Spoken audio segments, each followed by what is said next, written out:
Salutations everyone, and welcome to What Mattered, the show where I tell you not just what happened in the week, but only what mattered. This week, Microsoft announced Project X-Ray, which is wearable holograms for the HoloLens. Can't wait till next year when Apple announces Project Vav. Get it? He's a delightfully British hero for justice and cares how you feel. Okay.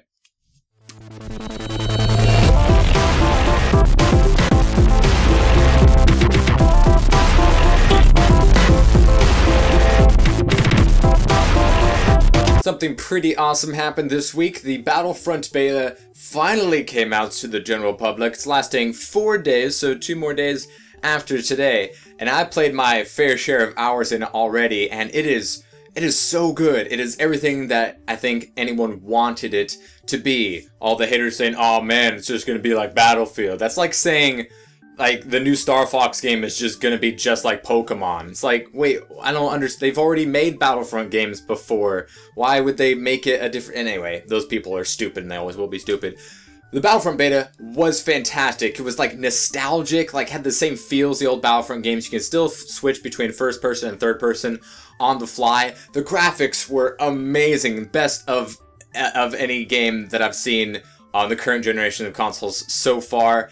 Just, it looks really awesome. The lighting is fantastic. The way they handle transitions from being indoor to outdoor, really cool. All the power-ups on the field, everything was like super satisfying. Like every kill, all the blasters, all the power-up cards, being in the vehicles. I haven't been able to get a hero yet, being Vader or Luke, but I imagine that's pretty fun. It's fun shooting at them and eventually dying to them, but very satisfying when you get the kill and when you take down AT Walker with the tow cable with the snow speeder. Ooh. That is the best. I've taken down hundreds of AT-ATs with snow speeders in like 100 different Star Wars games, and this one was the best, most satisfying one, and not like some janky, incredibly difficult thing.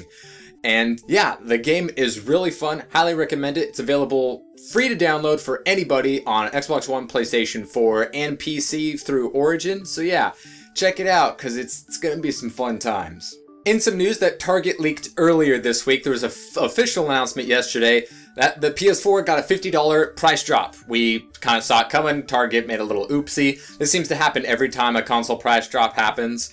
But thankfully, it ended up being true. Price drop went official. All of the bundles currently available have the $50 price drop, including the brand new Uncharted Collection bundle, the Battlefront bundle as well, which also comes with some vouchers for like 4 other Star Wars games that I don't think you can get outside of through the PlayStation Store.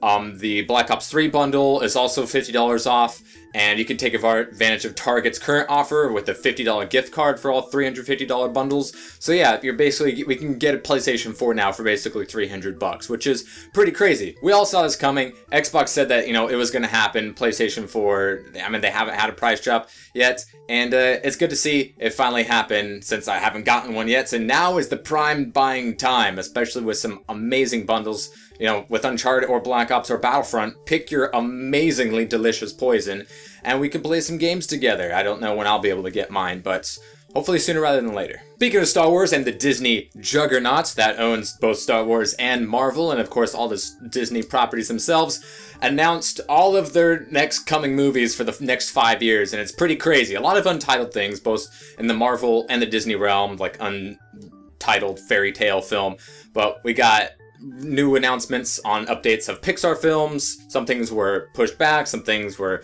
pushed up, like Ant-Man and Wasp was announced. They took Black Panther's spot. Black Panther moved up to February, and Captain Marvel, she got pushed back a year.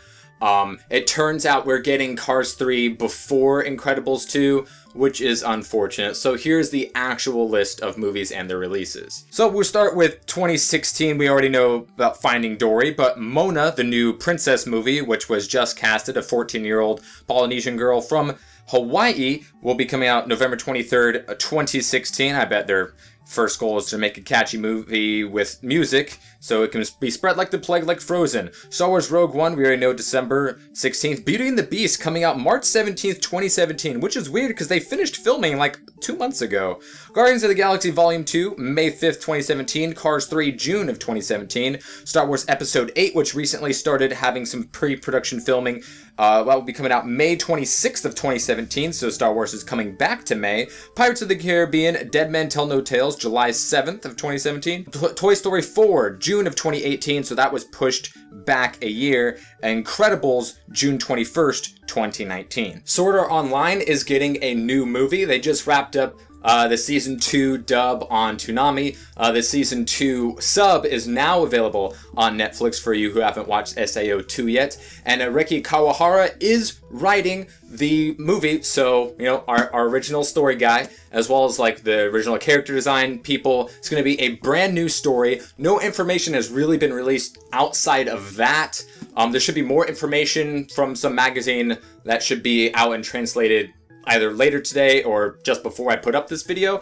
So yeah, definitely looking excited to it. Big SAO fan, and it's nice to see we're still getting animated movies instead of America ruining them with their live action nonsense. We have some more bad news about games being pushed back and or canceled, this time with Shovel Knight's retail release, which is getting a $5 increase, although if you did pre-order it already for $20, most retailers still should, abide by that promise. They are pushing the release date back to November 3rd for North America and October 30th for Europe because they had issues with Plague Knight that they really wanted to make sure was on the retail release disc. But however, it is now coming with a completely full free digital download of the soundtrack, so at least we get that. No word yet on a retail Vita release or the Shovel Knight Amiibo, which they say they should have some information out for us soon, but the Xbox One retail version has been cancelled for now due to publishing things that they say is out of their hands. Don't know what they are, but that's just kind of sad news. However, there still will be, of course, a digital version for Xbox One players available to download starting on the, once again, 3rd of November and October 30th for North America and Europe respectively. Cartoon Network has confirmed a new Justice League series that will be coming out next fall on Cartoon Network. It will be called Justice League Action, and we have a picture right here. Noticeably absent Hot Girl, which is one of the more popular characters from the, the series from the 2000s, both the first one and the Unlimited, which ran for a couple of years.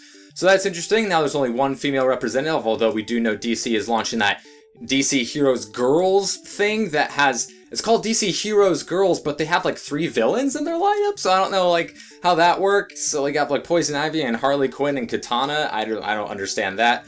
Obviously geared towards girls. I know neither of these shows are particularly for me, but hopefully, it can bring more people into the fray, whether they be girls or boys, whether they watch Cartoon Network or whatever DC Heroes Girls comes out on. It all comes down if they have solid writing, and as long as they don't screw up characters that we already know and love, which we have seen from some of the more recent DC animated films as of late, especially with the new 52 reboot Green Lantern. And yeah, then it could be pretty good. I know there's a lot of big fans out there, a lot of people disappointed with the Teen Titans Go thing because they grew up on Teen Titans and everything new is terrible. I myself haven't seen it, but I'll take their word for it. So yeah, new DC animated Justice League action series coming out next fall on Cartoon Network. Anywhoozle whatsits, that was what mattered this week. If you'd like to know what matters in the future, you can hit the subscribe button. One of these comes out every single Saturday. Hope you all enjoyed. Please leave your comments below about any of the stories that I mentioned this week, and I will see you guys next time.